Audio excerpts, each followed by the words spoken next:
Hector, you've been in every one of Gary Marshall's films. That's the rumor. How do you think he's been able to master this genre of rom-com, romantic comedies and things? He has a wonderful sense of universal stories. What strikes the common thread, the common chord. He likes to stay within his comfort zone.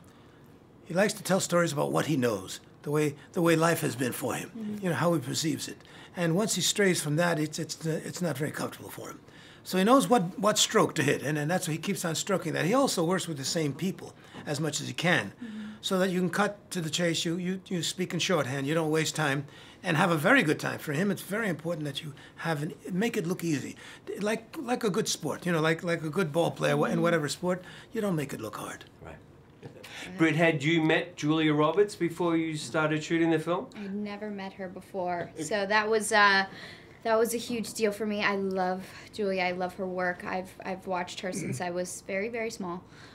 So working with her, and particularly in this role for this filmmaker, in this part with this movie of Mother's Day, and having this incredible collaboration of actors, it was a huge honor. What did Clooney tell you about her? Oh, that's funny. You know, I don't remember discussing Julia with Clunes, but I do know that they're good pals. So hopefully he said some nice things about me. Right. Yeah.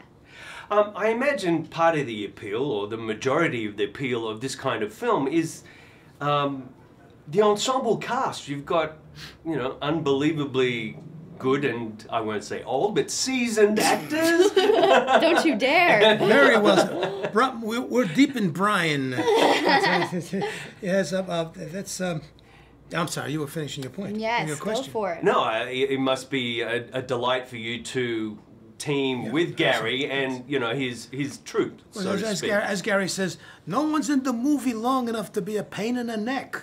Yes, that's so genius. Just enough time. It's so true. Yeah. It's a lovely convergence of stories, and that's a lovely way to tell a story. Gary does it so well, and so you don't get set sick. You know, you're there just enough time to keep your energy up. Right, right.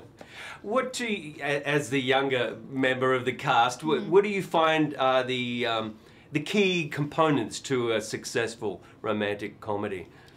Oh man, you know, it's all about living in the moment. I think with romantic comedies, because it's about trying to create that authentic chemistry and creating something that isn't on the page. You know, it's all about the back and forth and the interacting.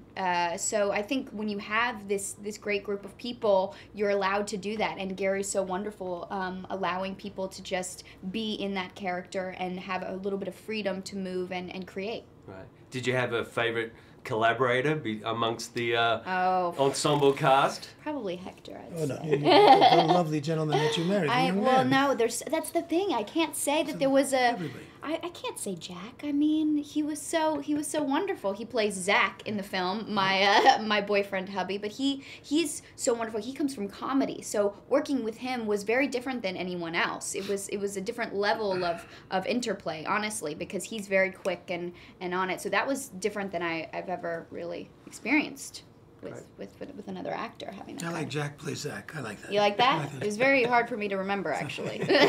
Confusing. Very confusing. One letter makes the world of difference. Totally. Right?